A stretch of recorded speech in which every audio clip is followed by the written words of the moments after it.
California Senator Alex Padilla may have been tackled to the ground by ICE thugs last week, but he's 10 toes down on the floor of the U.S. Senate. Alex Padilla is a guy who is here to do his job. Let's watch him on the floor right now. Donald Trump is continuing to test the boundaries of his power, and he's surrounded himself with yes men and underqualified attack dogs, from the DHS secretary to the FBI director to the secretary of defense, who will rubber stamp every anti-democratic step he takes. This administration's officials, and maybe not all, but many Republicans in Congress, may choose not to do their job, but they cannot stop me from doing mine. Padilla is truly a patriot, folks. He stared down fascism, got taken down by his own government, and got right back up to do his job for the people of California and to call out the abuses of power from this administration. Here's some more of Padilla's incredible remarks on the Senate floor today. Listen closely here. If what you saw happen can happen when the cameras are on, imagine not only what can happen, but what is happening in so many places where there are no cameras. Colleagues, this isn't about me. In fact, it's not just about immigrant communities or even just the state of California. It's about every single American who values their constitutional rights. It's about anyone who's ever exercised their First Amendment rights, or anyone who's ever disagreed with a president, or anyone who simply values our democracy and wants to keep it. You know a true public servant when they say, "This isn't about me," and it's actually sincere.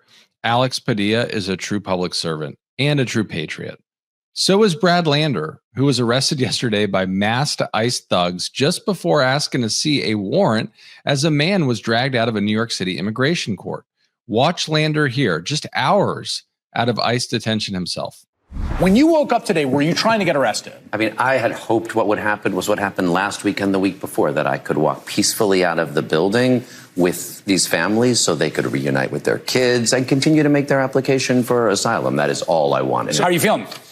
Whew, I mean, I feel angry. I feel sad. I wanted to see Edgardo be able to get out of the building. I'm going to be fine. I lost a button on my jacket, but I've got a good lawyer. I'll sleep in my bed tonight. He's in ICE detention. He has no lawyer. He's been stripped of status and due process. Again, this is a guy who is there to do his job, to help others. He just got arrested by federal troops in front of his wife and staff, goes on national television, and his primary concern is still for the man he was trying to help in immigration court. Watch this next clip where Lander lays out what he's seeing in these courts as a lawyer and advocate himself. What do you say to people who say that they have the authority, that you're essentially obstructing the law here? I mean, they've changed the rules until about 3 weeks ago. If you did what you were supposed to do, you would eventually get your credible fear hearing. And when the rules are changed, and even people who do what they're supposed to can't count on not being scooped up and deported, that's bad for everyone when people don't think the rules matter. And that really is what authoritarianism is, when the rules can be changed at any minute and you can't count, even if you do what you're supposed to, file your asylum application, come to court on your court date. Of course, people won't start doing that. So all we want is the due process that people are supposed to get. The calm, dignified way that Brad Lander carries himself literally hours out of federal custody is absolutely remarkable. This is a guy like Alex Padilla who wants nothing more than to play by the rules and do his job. I don't know about you, but I would not be as calm as Brad Lander if I got arrested by ICE and then went right on MSNBC after. I think my reaction will be closer to New York Governor Kathy Hochul, who is not having any of this shit. Check it out. Do you want to know what I really think? Please. It's bullshit. How dare they take an elected official who's been going down there for weeks to escort people who are afraid to walk into a courthouse in the United States of America, because despite them having legal status and following the rules and making their appointments, that they don't know what's going to happen to them. So Brad Lander has stepped up to be a guiding help for them. And this is what happens to him. What the hell is happening to this country? I just left Little Haiti. People are being traumatized. Small businesses, people walking down the street. When I was there in August, the streets were mobbed. People were walking down the sidewalks. There were vendors everywhere. The traffic was crowded. Today, there was silence. People are living in fear. One woman just told me the ICE agents are going in and out of buildings there. They came here with legal status. Temporary protective status was legal. Tens of thousands of people came here with legal status, and it's literally ripped away from them. Remember, folks, changing the rules, lying, intimidating, threatening, and arresting duly elected officials. This is the Trump Stephen Miller, or as I like to call him, Pee Wee German, immigration policy in action. To the West Wing, these are features, not bugs. Watch 2 Democratic members of Congress get turned away and then threatened with arrest for trying to ask some basic questions at an ICE facility in Chicago. Now, remember that members of Congress have oversight authority over the federal government. Let's check it out. Because you're not allowed to be here. Sir, are you an officer with the BI International? I am an officer with ICE. You're an officer with ICE? Do you have a badge? Do you have an ID? Can we see it? I don't have to show that to you. You don't have to show it? I'm telling you to leave. I've already identified myself. I'm an officer Can you with show me a ICE. badge or an ID? You are not allowed to be here. Police are coming. Okay? What are we doing this in purple, sir? What's Who are you? This next video is shocking. This is from a couple days ago in California. ICE agents rolled up to a tow truck company in masks, weapons drawn, and U.S. citizen Javier Ramirez steps up like a true patriot to speak up and peacefully question the ICE thugs in his community. Watch what happens next to this United States citizen. Hey, yo, what the fuck? Look. Put it in the car. Put it in the car. Hey, these are legal citizens, you fucking pieces of shit. Fuck you. Put it in the car. Put it in the car. Hey, what the fuck is wrong with you guys? Look. Put him in the car. Hey, I got the shot over here. Don't worry about it. Back up over here. Fuck, still, dude, what the fuck? What kind of shit? They're putting hands on him, dude, and you're putting... That's bullshit. That's bullshit. Again, that was a United States citizen, and that was a real video from an incident less than a week ago in Southern California. This is Trump-Ganistan, folks. And in Trump-Ganistan, surprise, surprise, they cooked the hell out of the books. Watch Republican Senator Roger Wicker in his intro of drunken sailor Pete Hegseth just ridicule the Trump DOD budget before his committee. What we have in front of us is an inadequate budget request with precious little detail and no follow-on data about fiscal years 2027, 2028, or 2029. We must assume, and in fact, we have heard, that OMB intends to maintain defense spending at $893 billion across the 4 years of this administration. So even with a one-time $150 billion reconciliation infusion, this would leave us at 2.65% of GDP by 2029, below 3% of GDP and well below the 5% of GDP that we really, really need. I love me when Republicans on Republicans go at it. But Wicker's finger wagging doesn't compare to this next clip. Ted Cruz, as we all know, is someone who is easily humiliated or cucked, as his people like to say. But what Tucker Carlson does to him in this interview is just, I don't even know. It's like a work of art. It pains me to say this, but well done, Tucker.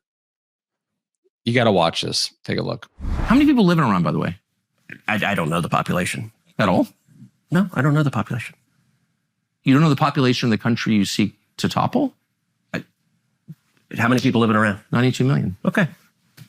Yeah, How could you not know that?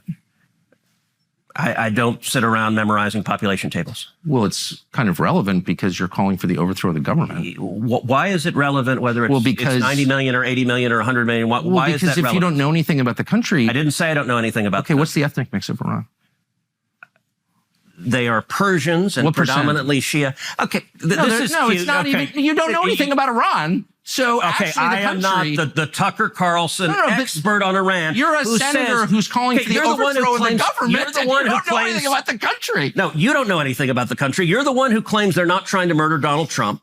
You're the I'm one not saying that. who can't figure out if it was a good idea to kill General Soleimani, and you said it was bad. You don't believe they're trying to murder Trump? Yes, I do. Because you're not calling for military strikes against them in retaliation. And if you really believe that... We're carrying out military strikes today. You said Israel was. Right, with our help. I said we. Israel is leading them, but we're supporting them. Well, you're breaking news here because the U.S. government last night denied, the National Security Council spokesman Alex Pfeiffer denied on behalf of Trump that we were acting on Israel's behalf in any offensive capacity. No, we're not bombing them. Israel's bombing them. You just said we were. We are supporting Israel. Israel. High stakes. You're a senator. If you're saying the United States government is at war with Iran right now, people are listening. Okay. That was fun to watch. Okay, just 2 notes from that video. First, check this out. I think Tucker might have herpes. Tucker, if you're watching, get that checked out. And second, just look at this sad Cruz as Tucker just goes at him. All right, enough with these 2 morons. Let's get into the moron in chief, who inexplicably spent the morning on the White House lawn with a bunch of dudes in hard hats saying some absolutely bonkers shit. Of course, there were dick jokes. They call it a lifting. They also use another word, but I'm not going to use that word. You know what that is? The word, it starts with an E. You know what the word is? If I ever used it, I'd be run out of town by you people. All right, so enjoy it. Doug, you're going to get some good. He's going to win another Nobel Prize, I think, for this picture. So maybe the flag will be even more exciting, but this is pretty exciting. That's some equipment, I'll tell you what. Now, it gets more bizarre and phallic, though. Now, we've always known that Donald Trump is obsessed with polls, as in public opinion polls, right? Those aren't the only polls on his mind. Just watch. In this case, we had a lot of choices, putting it on that hill, putting it different places. It's such a beautiful pole, we thought we'd put it near. I mean, it always looks best when it's near a Doral. I put it right near. I have a similar pole. And these are the best poles anywhere in the country, or in the world, actually. They're tapered. They have the nice top. You know, I don't know if you people are aesthetic. You know, they're the fake news. I don't know about I don't know if they're. But it's a very exciting project to me. And then at 11 o'clock, we're lifting the flag. But we're going to lift the pole now, and then they're going to the other side, get that, and then we're going to do, I think, 2 flag liftings.